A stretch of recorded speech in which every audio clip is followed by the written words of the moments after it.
All right, guys, Johnwicksnipin back with part 3. Thank you for tuning in. If you've watched the last 2 parts, more to come. I don't know how many parts it's going to be because I'm trying to stick to 5 to 6 minutes. So I really appreciate your patience in watching this. But I do have a lot of good information, especially with the week ahead coming up, which I believe is a really, really big week. So getting back to what I finished up on in part 2, where I'm now leading into talking about Redbox.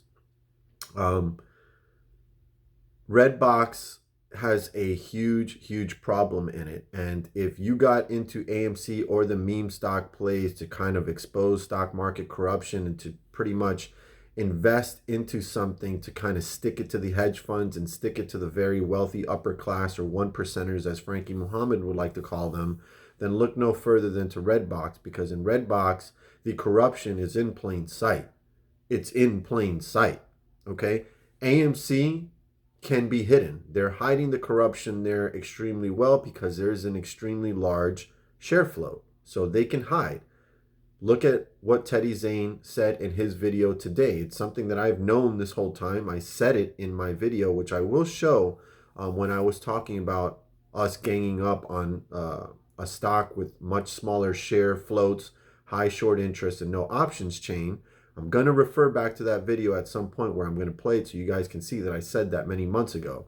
But go watch Teddy Zane's video today where he looks at it and he acknowledges the same thing that I'm telling you right now, and that is that with AMC, they can hide the corruption well. That's why it's gone on this long. With GameStop to a certain extent, but if you see, GameStop always has these rips because their share float is so much smaller than AMC that they can't hide it as much. But in Redbox is just insane. Like a whale can come in just like that and buy it up and really screw the shorts in that position. So, and I'm hearing some whispers about Wall Street Bets now targeting that stock. So if they get involved, I don't even know where they're going to find shares, to be honest. I think they're going to have to shut this ticker down completely because they're not going to be able to pull this one off. They can't hide this one at all. AMC and GameStop, they've been able to manipulate it for this long because there's a big enough share float for them to do it. This one, they cannot.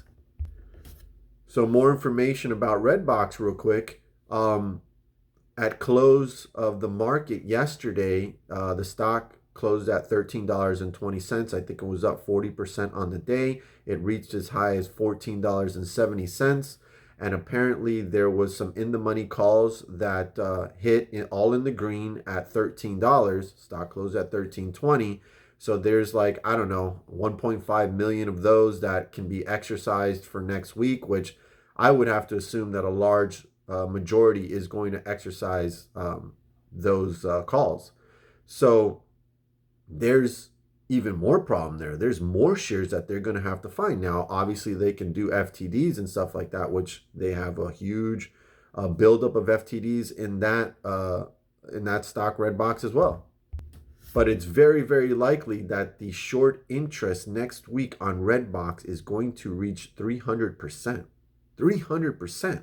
When GameStop ran to 500, it was 150%, I believe.